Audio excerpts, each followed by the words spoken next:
Perkenalkan, Mama akan coba membuat kopi sederhana, yaitu kopi Ranah Minang. Yang pertama, air sudah dihidupkan apinya dan hanya baru sekitar 10 menit lagi dia akan menggelegak, yaitu atau panas dan masak. Maka kita tunggu ya. Dengan api kita panaskan, api kita hidupkan atau kita embus supaya dia nyala. Menantian ia menggalagak atau mendidih, mari kita buat, yaitu adukkan dengan racikan kopi. Mari kita ikuti perjalanannya.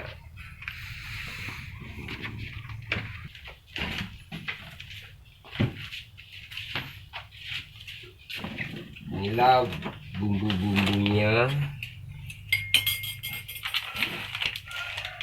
Pertama kita buka dulu ya. Muncul inilah muncul deh. Awak tegak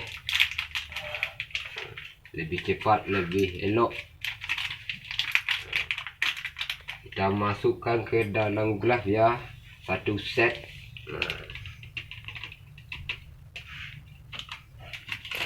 Buka cik lain. Iya, cik lain lah. Kita aduk balik, yaitu ke dalam galah satu bungkus. Diagih gula pasir atau gula kasik sawat. Kalau pasir bahasa Indonesia, kasik lain sawat. Dimasukkan sekitar 1 sendok atau cik sendok teh atau cik dulu. Diperkirakan apakah sudah manis atau ambayu, maka ditambah sekitar setengah sendok teh lagi.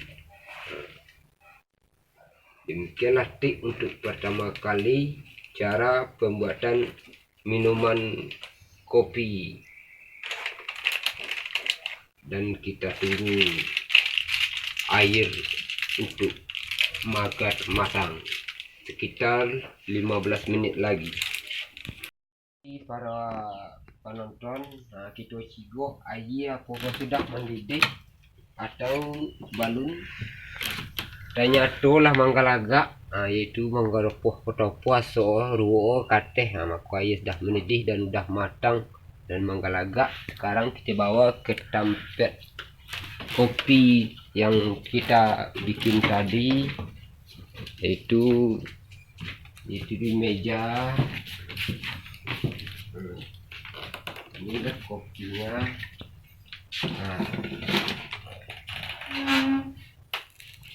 Kita tunggangan air sekitar penuh galeh.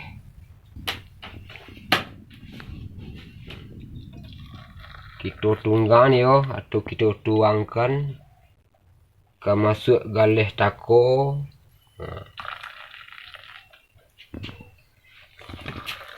Angin dulu.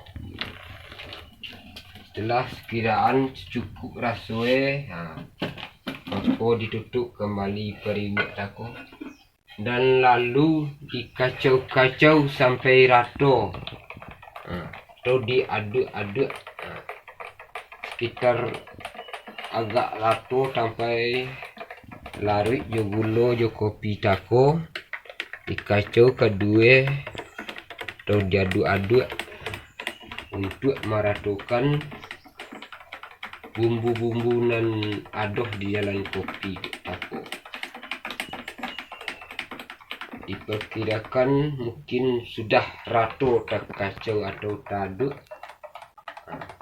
maka kopi siap untuk disajian atau dia hidangan untuk tamu kita dan untuk kita.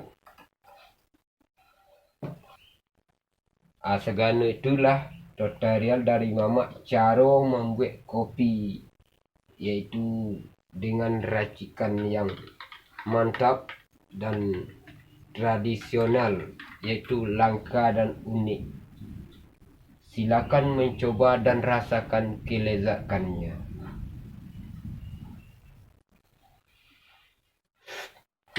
Manis mantap, menggoda.